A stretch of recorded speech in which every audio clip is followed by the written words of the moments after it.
And now for my next number, I'd like to return to the classic. Time.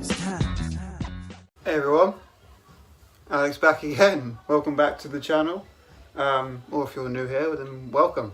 I sort of came up with this idea through some other channels. Not really, because well, they were doing this with movies, and I figured that's a great idea to do with albums, so that's what I'm going to do. My favourite album from each year that I've been alive. Now obviously for me this is a bit easier, because I was only born in 1997. Typically a lot of you guys might be just a little bit older. Like, well, most of you, like 25, 26. So yeah, I decided to do this idea. As a little pre-warning, there's going to be a lot of hip-hop in this video. There'll be a lot of the same artists and bands, but it is my favourite album from each year, so some of them you will have seen already from top 10s and things, some of them you probably have no idea. But some of them were quite hard to come up with because it was a toss-up. But yeah, let's get straight into it. From '97, Erykah Badu, Baduizm. I went with this over Busta Rhymes, When Disaster Strikes, and Oasis, What's the Story, Morning Glory. Those were my three, and I ended up going with this one because I do think I've listened to this one the most. Just an incredible album. She's obviously on Motown. The first, I'd say the first sort of neo soul artist. If she's not the first, she's the first to make it big. But yeah, I love Erykah Badu. It's a shame she's only had 6 albums in her 23-year career, but what can you do? But yeah, I love that album from Erykah Badu. Just incredible. 1998 is Gang Starr's Moment of Truth. Again, I really do like this album as well. It's my favourite from Gang Starr, and it was a toss-up between which one I liked more, this or Lauryn Hill.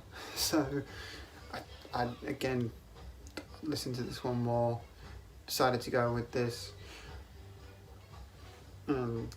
Just an incredible album from 1998. From 1999, and this artist you're going to see at least 3 times, maybe more. It's Eminem. This is his Slim Shady LP from 1999. His first commercial breakthrough, his first major label debut, because the album he put out before this was very underground. But this album he obviously worked on with Dr. Dre, broke him commercially. Incredible album there. What a way to kick off a career.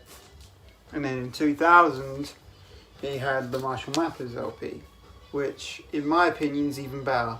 This album I would say is even better than his second album. This is third from 2000. This album is just incredible. Love every song on here. And yep, that on the cover is Eminem's Real Childhood House. From 2001, I didn't have this on vinyl. Actually, I will be switching between vinyl and CD, because there's some of these I did not have on vinyl, but I did have on CD. And there's only one I didn't own a physical copy of, so I'll have to put an image of that one up on the screen. But we'll get to that when we get to it. But like I was saying, from 2001, Alicia Keys' Songs in A Minor is probably my favourite album of 2001.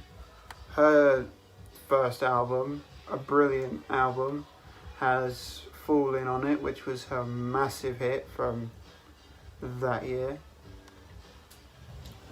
And then has the remix of Fallin' with Busta Rhymes and Rampage.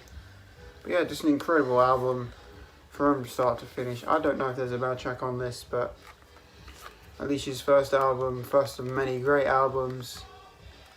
And yeah, this is the album that made me an Alicia Keys fan.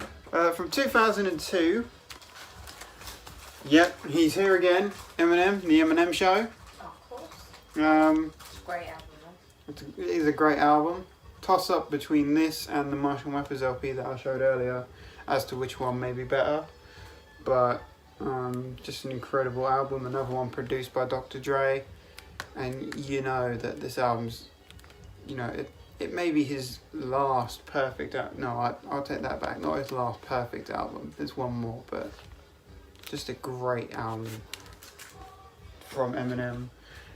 From 2003, Linkin Park, Meteora. My personal favourite from Linkin Park.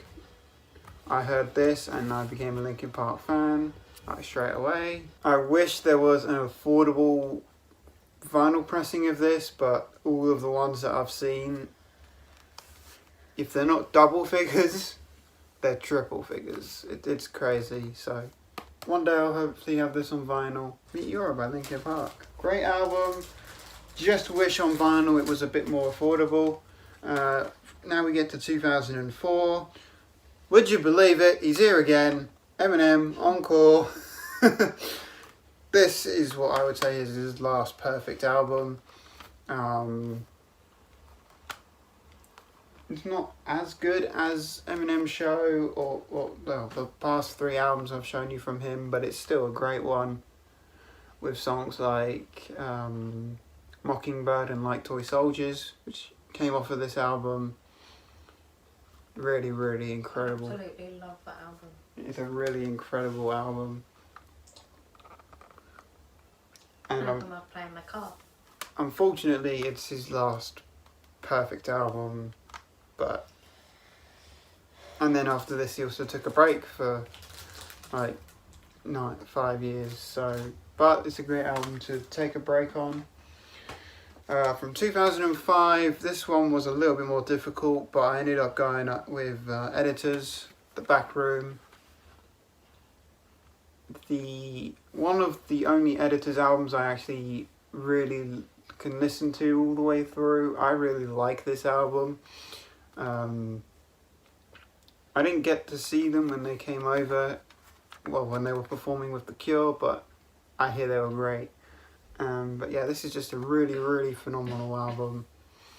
Like I said, from front to back. From 2006, this band's first appearance. They may or may not be showing up again. But Arctic Monkeys, Whatever People Say I Am, That's What I'm Not, from 2006. Is my favourite album from 2006. Maybe their best album. Arguably their best album. Really, really good. More post-punk revival type of album if you're into that type of thing. But yeah, Arctic Monkeys, really, really incredible. If you want a taste of what this album has in store, listen to When the Sun Goes Down, Fake Tales of San Francisco, and I Bet You Look Good on the Dance Floor. They are the best songs on here. But everything on here is brilliant. Yeah, that's 2006's Whatever People Say I Am, That's What I'm Not. From 2007, Minutes to Midnight by Linkin Park is my favourite album from 2007. And this even has the song What I've Done, which obviously featured on Transformers. Shadow of the Day is a great song. Bleed It Out's a great song. I don't think there is a bad song on here. This is the album Rick Rubin produced. Maybe why I like it so much, I don't know, but a great Linkin Park album nonetheless. One to definitely rave about. Now, from 2008, I somewhat talked about this artist for 2006. It's The Last Shadow Puppets. But it is the same lead singer, Alex Turner, who is a member of this group. He formed this band with Miles Kane. and they recorded this album in LA with a live orchestra, which is why there's a lot of strings in this album. Very, very nice. Very, very great, good album from the last Shadow Puppets thing. I've only had 2 albums, but this is definitely the one that sonically just rocks. So that's from 2008. From 2009, would you believe it? It's Eminem yet again, Relapse. I have such a soft spot for this album because when it came out, I was going through such a bad time in my life, and this album just helped me through it. I'm sure we all have those albums. This is that album for me, which is why I hold it so close to my heart, but it really is stunning. Mine's Wings and This Is Us. Mine's DNA and This Is Us. Yeah, Relapse. We all have an album that's helped us get through a tough time. That's mine. From 2010, The Suburbs by Arcade Fire. Would you be surprised that it's not a rap album or anything like that? I know, it's madness. Sounds like one. It's actually indie rock. Canadian-based band. Very similar to Arctic Monkeys, who, if you're a returning viewer of the channel, you already know they are my favourite. Arctic Monkeys is my favourite band. Like this album a lot. Again, it's their last really good album. They got a bit more dancey after this, but this is still a great album from Arcade Fire. Incredible. 2011, it's Suck It and See by Arctic Monkeys. Just an incredible album. Love this. Pretty boring cover though, but what can I say? It really is incredible. That album, it's got a bit more of a modern indie rock feel to it. Sort of when they were shifting gears into the sound they're known for now, but still an incredible album. 2012, Good Kid, Mad City by Kendrick Lamar. Another Dr. Dre produced album. Just incredible stuff here. This is what made me... This album helped me get into a lot more modern hip hop, because I wasn't really into it that much, but this album really helped shift that into a new gear for me. But yeah, Kendrick Lamar's Good Kid, Mad City is my favourite album from 2012. 2013, this was a tough one, because again, I did nearly go with Arctic Monkeys, but after comparing the two and which album I liked more, the 1975's self-titled debut just edged ahead. Now, this could change tomorrow, it could change in a week from now, I don't know, but I do really like this album. It sort of changed my opinion on them as a band once I listened to it all the way through. They have really weird music videos. Some of their music videos are really weird. Not around this time, but on their follow-up. But this album has my favourite song by them, which is Chocolate.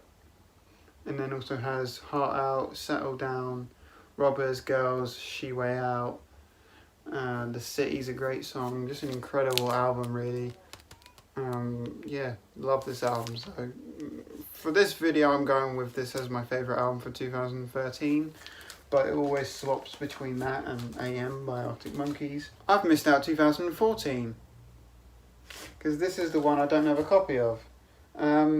So from 2014, my favourite album is Schoolboy Q, Oxymoron. I don't have a copy of that. This album also helped me get into more modern hip rap and stuff, and I was lucky enough to see him live at the beginning of 2020 before COVID sort of took over the world.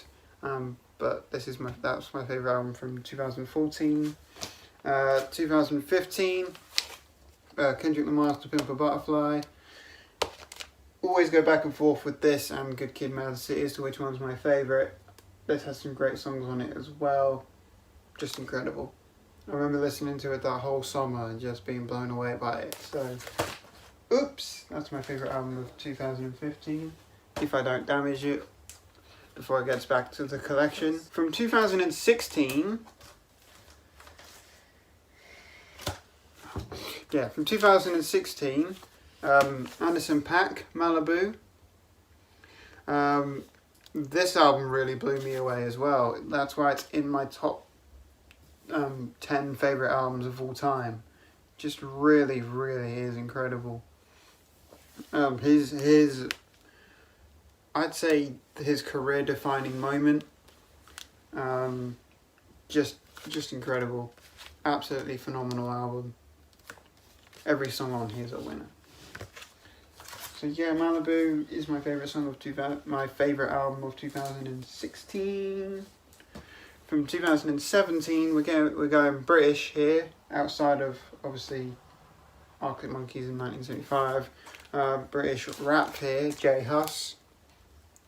This is his debut. He's out of Stratford in London. Oh, the album's called Common Sense. The opening track is the title track as well. Did You See was a big single off here. I think that has about 3 million views or something online. But just an absolutely incredible album, and for British hip hop, it does get better than this, I'll be honest, but I do really like J Hus on this album. I think he's incredible. My favourite album of 2017. 2018, J-Rock Redemption is my favourite album. I didn't talk about it at that time because I completely forgot about it, to be honest, but I do really, really love this album. I think it's incredible. Another one that, much like Schoolboy Q and Kendrick, really helped boost the modern rap for me. 2019, you guys know already, Michael Kiwanuka. I always butcher his name because I can never work out how to pronounce it. I always find out and then forget. But again, I only have this on CD, unfortunately, so there it is. But this is an incredible blues album. I'd say blues rock album, kind of. Goes a bit away from his soul guitar, acoustic soul sort of roots on this album, but still a phenomenal album from him. Like I said, it's my favourite of 2019. Just a great album there.